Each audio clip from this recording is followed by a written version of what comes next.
జననేత జగన్మోహన్ రెడ్డి గారు ఈ దేశంలో అంటే ఆంధ్రప్రదేశ్లో జరిగే ఇన్సిడెంట్ ఒక్కొక్కటి చెప్పుకుంటూ కడిగి పారేశాడు. ఈ కూటమి ప్రభుత్వంలో ఈ పేదవాళ్లైనటువంటి ఎస్సీలపైన, ఎస్టీలపైన, బీసీలపైన, మైనారిటీలపైన అన్యాయంగా వైఎస్ఆర్ పార్టీ లీడర్లపైన పెట్టుండే కేసుల గురించి ఆయన డీటెయిల్గా ఒక రిపోర్ట్ ఇచ్చాడు. అది కూడా ఏదో ఈ తెలుగుదేశం వాళ్ళు కూటమి ప్రభుత్వం చెప్పినట్టు అబద్దాల స్టేట్మెంట్ కాదు, నిజాలు మాట్లాడినాడు.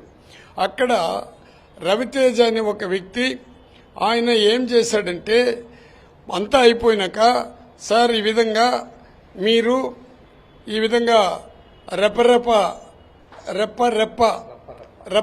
అనేదాన్ని చెప్తూ అంటే ఏమయ్యా రప్ప అంటే అనే విషయం జగనన్న అడగటం, ఆయన రప్ప అంటే ఈ విధంగా మన పుష్పలో ఈ గడ్డం ఇట్ట ఈ పక్క చేతిలో గడ్డం ఇట్ట అంటారు, అక్కడ రప్ప అంటే అడిగితే అక్కడ జాతరలో పొట్టేలు నరికినట్టు నరికేస్తారు అని చెప్పినారంటే వెంటనే ఆ పత్రిక విలేకరు కూడా ఏమన్నాడంటే ఎవరు ఆ వ్యక్తి ఎవరు చెప్పినారంటే సార్ అతను తెలుగుదేశవాడు, అతని పేరు రవితేజ, తెలుగుదేశం నుంచి వచ్చి అక్కడ ఫ్లెక్సీ తీసుకుని రావటం, ఆ బోర్డు చూసినప్పుడు ఈ విధంగా చెప్పినంటే అది కూడా తెలుగుదేశవాడని అడిగి ఏం చెప్పాడు చెప్పండి అని ఓపెన్ గా మాట్లాడాడు.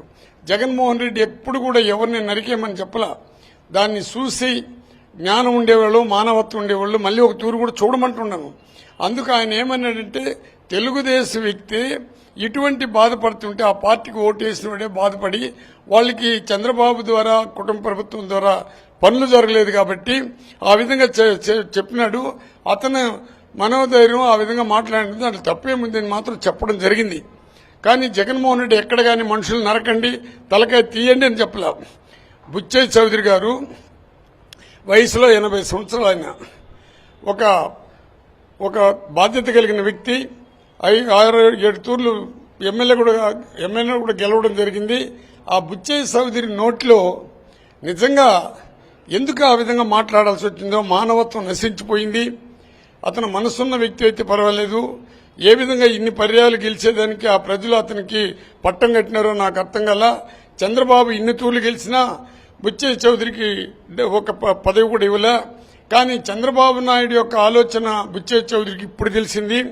ఎవరైతే జగన్మోహన్ రెడ్డి అసహ్యంగా తిడతారో, ఎవరైతే అన్యాయంగా మాట్లాడతారో, ఎవరైతే జగన్మోహన్ రెడ్డి గారి ఆయన్ని ఏ విధంగా దూషిస్తారో, అనవసరమైన ఫ్యామిలీ పైన ఎవరు స్టేట్మెంట్ ఇస్తారో వాళ్ళకి పదవులు ఇస్తారని తెలుసుకున్నటువంటి బుచ్చయ్య చౌదరి ఈరోజు జగన్మోహన్ రెడ్డిని తల నరిగితే తప్పేముంది అన్నప్పుడు, అయ్యా బుచ్చయ్య చౌదరి నీకు జ్ఞానం ఉందో లేదో తెలీదు, నువ్వు మానవుడిగా పుట్టినావో లేదో తెలీదు. అది ఆ మాట చెప్తూ కులాన్ని రెచ్చగొట్టేవాడు జగన్మోహన్ రెడ్డి, మతాలను రెచ్చగొట్టేవాడు, అతన్ని తలకాయ తీయాలని చెప్పినాడు. కానీ ఒకటి మాత్రం చెప్తున్న బుచ్చయ్య చౌదరి గారు, కుల పిచ్చి, మత పిచ్చి, పార్టీ పిచ్చి నీకుంది. ఎందుకంటే నీ కులస్తులు కూడా ఒకప్పుడు రంగా ఎత్తుకో, పెద్ద పూతలపట్టు సుందరయ్యని ఎత్తుకో, ఎవరినైనా ఎత్తుకో, కమ్మ కమ్యూనిటీ అంటేనే కాంగ్రెస్ లో అధికారాలు ఉన్నప్పుడు పేదవాళ్ల కోసం బాగా వాళ్ళు కూడా ఉపయోగపడినట్టు వాళ్ళే. కాంగ్రెస్ ప్రభుత్వం కూడా కమ్మ కమ్యూనిటీ అందరూ కూడా మంత్రులుగా ఉన్నారు. ఈరోజు నువ్వు ఆ విధంగా మాట్లాడితే నీకుండే కులపిచ్చి జగనానికి లేదు, నాకు కులం లేదు, పార్టీ లేదు, మతం లేదని నీ కులస్తులకు కూడా, అంటే నేను కూడా ఎందుకు చెప్తున్నట్టే నీ సామాజిక వర్గానికి కూడా నవరత్నాలు పడలేదా, నీకు కావాల్సిన బంధువులకు పడిందా లేదా చెప్పమని ఆ బుచ్చయ్య చౌదరిని నేను గట్టిగా అడుగుతున్నాను. రెండోది, ఇదే మదనపల్లిలో పవన్ కళ్యాణ్ గారు మీటింగ్ పెడితే అక్కడ మురళి అనే వ్యక్తి నా దగ్గర కత్తిస్తే వైఎస్ఆర్ పార్టీ తలకాయలు నరుకుతాను, అదేవిధంగా మన ప్రకాష్ గారు మనకు ఈ మన అనంతపూర్లో ప్రకాష్ రెడ్డి గారిని కూడా నరుకుతానని చెప్పినప్పుడు ఇదే పవన్ కళ్యాణ్ పక్కన విన్నాడు. కులాన్ని ఓటు అడిగి కుల పిచ్చి పట్టుకున్న వాళ్ళు ఎవరైనా ఉండారంటే అది కేవలం నాకు కులం లేదు, పార్టీ లేదు, మతం లేదు, నేను అందరూ సమానులే, కావాలని కులాన్ని మతాన్ని రెచ్చగొట్టినారని చెప్పినటువంటి పవన్ కళ్యాణ్ కూడా లాస్ట్ లో తన కులం పేరు చెప్పి ఓటు అడిగే పరిస్థితి తీసుకుని వచ్చాడు. ఇదే చంద్రబాబు నాయుడు ఎంతసేపు తప్పుడు కేసులు పెట్టే కార్యక్రమాలు చేస్తూ ఈ విధంగా ప్రతి ఒక్కరిపైన పెడితే ఆ రోజు ఏమీ మాట్లాడలా. కానీ చంద్రబాబు నాయుడు ఒక ముఖ్యమంత్రి గారు, అయ్యా నీకు మళ్లీ చెప్తున్నాను, నా సమకాలికుడు నువ్వు కూడా, నీకు ప్రజలు ఓటేసినారని నువ్వు భ్రమలో ఉండవు. ప్రజల ద్వారా నువ్వు ఏ రోజు కూడా గెలవలేదు, అందరినీ కలుపుకుంటే నువ్వు గెలుస్తుండవు. జగన్మోహన్ రెడ్డి ప్రజల చేత గెలిచినట్టు వ్యక్తి. 5 సంవత్సరాల పరిపాలన ఒక తూరి ప్రజలందరూ కూడా చూస్తూ ఉండరు. జగన్మోహన్ రెడ్డి ఎక్కడికి పోయినా లక్షల మంది వస్తూ ఉండరు, నీకు రాకుండా పోయి ఉండొచ్చు. దీన్ని చూసి నువ్వు ఓర్వలేకుండా జగన్మోహన్ రెడ్డిని భూస్థాపన చేస్తానన్నావు. ఆ రోజు రాజశేఖర రెడ్డిని భూస్థాపన చేస్తానన్నావు. ఆయన చనిపోయినాడు. ఆయన రక్తం మళ్లీ రావటం ప్రపంచ చరిత్రలోనే ఆయన ఒక చరిత్ర సృష్టించినటువంటి జగన్మోహన్ రెడ్డి గారిని నువ్వు భూస్థాపన చేస్తానన్నావు. ఇది మంచి పద్ధతి కాదు. నువ్వు ఎప్పుడైతే భూస్థాపన చేస్తానని చెప్పావో ఆ రోజు నుంచి నీ కార్యకర్తలు, నీ లీడర్లు విచ్చలవిడిగా దౌర్జన్యాలు చేసే కార్యక్రమాలు చేస్తున్నారు. అదేవిధంగా మీకు డిప్యూటీ స్పీకర్ అయ్యన్న పాత్రుడు జగన్మోహన్ రెడ్డి గెలిచాడు కానీ సావలేదని చెప్పి మాట్లాడినాడు.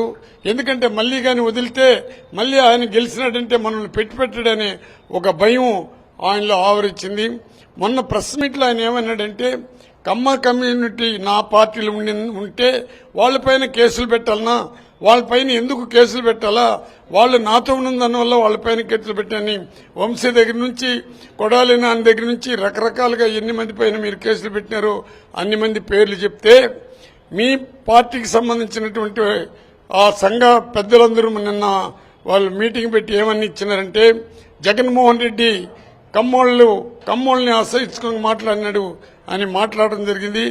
కమ్మ కమ్యూనిటీ కూడా మీటింగ్లు సంఘాలు పెట్టింది. ఎందుకంటే వాళ్ళకి యొక్క సంఘం ద్వారా పేద ప్రజలకు ఉపయోగపడాలని పెట్టినారు. ఈరోజు జగన్మోహన్ రెడ్డి కమ్మోళ్ళకి ఏం చేశాడు, కమ్మ కార్పొరేషన్ చేశాడు, కమ్మోళ్ళకి కూడా నవరత్నాలు ఏర్పాటు చేశాడు. నువ్వు నవరత్నాలు చేయకుండా పోతావు. ఈ సమాజంలో జగన్మోహన్ రెడ్డి ఎంత బాధిస్తున్నావంటే, ఇక్కడ నేను గట్టిగా మాట్లాడుతున్నాను. కమ్మ సమాజానికి సంబంధించిన ప్రతి ఒక్కరు కూడా దీన్ని ఆలోచించండి. జగన్మోహన్ రెడ్డి దగ్గర ఉండే కమ్మ నాయకులపైనంత కేసులు, జగన్మోహన్ రెడ్డి చుట్టూరుండే ఓన్లీ రెడ్లపైన కేసులు, జగన్మోహన్ రెడ్డికి ఆయనకు ఓటేసినటువంటి పేద వర్గానికి సంబంధించిన ఎస్సీ, ఎస్టీ, బీసీ, మైనార్టీలపైన కేసులు తప్ప ఇంకేమైనా జరుగుతున్నదో చెప్పండి. అంటే కమ్మోళ్ళు జగన్మోహన్ రెడ్డి పైన ఉంటే పక్కన ఉంటే ఆయన పైన కేసులు, రెడ్డిని ఒక్కరిని వదలకుండా వాళ్ళపైన కేసులు, ఎస్సీ, ఎస్టీ, బీసీ, మైనార్టీలు జగనన్నకి ఓటు వేసినారు కాబట్టి వాళ్ళపైన కేసులు తప్ప మీరు ఈ 1 సంవత్సరంలో సాధించింది ఏమో చెప్పమని చెప్పేసి నేను చంద్రబాబుని కూడా నిలదీస్తున్నా. జగన్మోహన్ రెడ్డి ఎప్పుడొచ్చినా ప్రజల చేత ఎన్నుకోబడినటువంటి వ్యక్తి జగన్మోహన్ రెడ్డి గారు. మీరు ఎప్పుడు వచ్చినా ఏ పార్టీని దూషించినా మళ్లీ పదవి కోసం కాంగ్రెస్ తో కలుస్తారు. మళ్లీ కాంగ్రెస్ తో వ్యతిరేకైతే కాంగ్రెస్ ని నోటికి వచ్చినట్టు ఇటలీది కాంగ్రెస్ అని ఇటలీ అడుగుతారు. అదేవిధంగా బీజేపీతో కలుస్తారు. మళ్ళీ బీజేపీతో దూరం అయినప్పుడు బీజేపీ మతపరంగా వచ్చింది, మతపరంగా రెచ్చగొడుతున్నారు కాబట్టి బీజేపీ కూడా వేస్ట్ అని మాట్లాడతారు. ఇన్ని మాటలు మీ ద్వారా వస్తున్నది కానీ ప్రజలు దీన్నంతా కూడా గుర్తిస్తున్నారు. లాస్ట్ లో చంద్రబాబు నాయుడికి నా విజ్ఞప్తి, ఈ కుల వ్యవస్థ, పార్టీ వ్యవస్థ, మత వ్యవస్థ ఎప్పటి నుంచి వచ్చిందో ఒక తూరి మీరు బాగా సింహలోకం చేసుకోండి. ఎన్టీ రామారావు గారు ఉండేటప్పుడు ఆయన ఒక చరిత్రను సృష్టించాడు. 2 రూపాయల బియ్యం అన్నాడు. పేదవాళ్ళకి ఇచ్చిన ఇండ్లని 5,000 నుంచి 18,000 చేశాడు. రాజశేఖర రెడ్డి సాక్షాత్తు ప్రతి ఒక్కరికి దేవుడైనాడు. ఆరోగ్యశ్రీ పెట్టినాడు, ఫీజు రింబర్స్మెంట్ పెట్టినాడు. దీనివల్ల అన్ని జాతులు బాగా చదువుకున్నారు. వీళ్ళకందరికన్నా ముందు 4 అడుగులు ముందుకేశాడు జగన్మోహన్ రెడ్డి. నవరత్నాలు తీసుకుని వచ్చాడు, అమ్మఒడి తీసుకుని వచ్చినాడు. నవరత్నాలు తీసుకునే చరిత్రలో ఒక నిఘంటుగా ఏర్పాటు చేసినటువంటి జగన్మోహన్ రెడ్డిని ఈ విధంగా ఆడిపోసుకునేది మీకు తగదు. ప్రజలు గుర్తిస్తూ ఉండరు. ప్రజలు ఎక్కడికి జగన్మోహన్ రెడ్డి ఇచ్చినా తండోపతడలిపోతున్నారు. ఆయన్ని పతనం చేయాలా, ఆయన్ని భూస్థాపన చేయాలనే దుర్బుద్ధి మీకు రావటం దేవుడే మిమ్మల్ని భూస్థాపన చేస్తాడు. ప్రజలే మీకు ఓటు ద్వారా భూస్థాపన చేస్తారని, అంటే మీ పార్టీని భూస్థాపన చేస్తారని మళ్ళీ ఒక తూరు చెప్తున్నాను. ఎందుకంటే మా దీంట్లో జగన్మోహన్ రెడ్డి దృష్టిలో ఎవరిని కూడా తలకాయలు తీయండి అనే మాట ఎప్పుడు రాలా. మీరు మహిళల్ని ఎంత ఘోరంగా మీరు ఎంతెంత నీచాతి నీచంగా జగన్మోహన్ రెడ్డి పైన, ఫ్యామిలీ పైన కానీ, షర్మిలమ్మ పైన కానీ అందరి పైన కూడా ఇచ్చారు.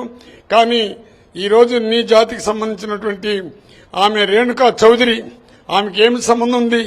జగన్మోహన్ రెడ్డి పుట్టుతోనే గొంతు నిలిపేమనింది. అసలు రాజీవ్ గాంధీని చంద్రబాబు తిడుతూ ఉంటే ఆమె చంద్రబాబుని బ్రహ్మాండంగా పొగుడుతూ ఉండేది. అంటే వీళ్ళు తెలుగుదేశం పార్టీకి సంబంధించిన మనం వాళ్ళు తెలుగుదేశానికి పార్టీ సంబంధించిన కాంగ్రెస్ పార్టీకి సంబంధించిన అని అడుగుతున్నాను.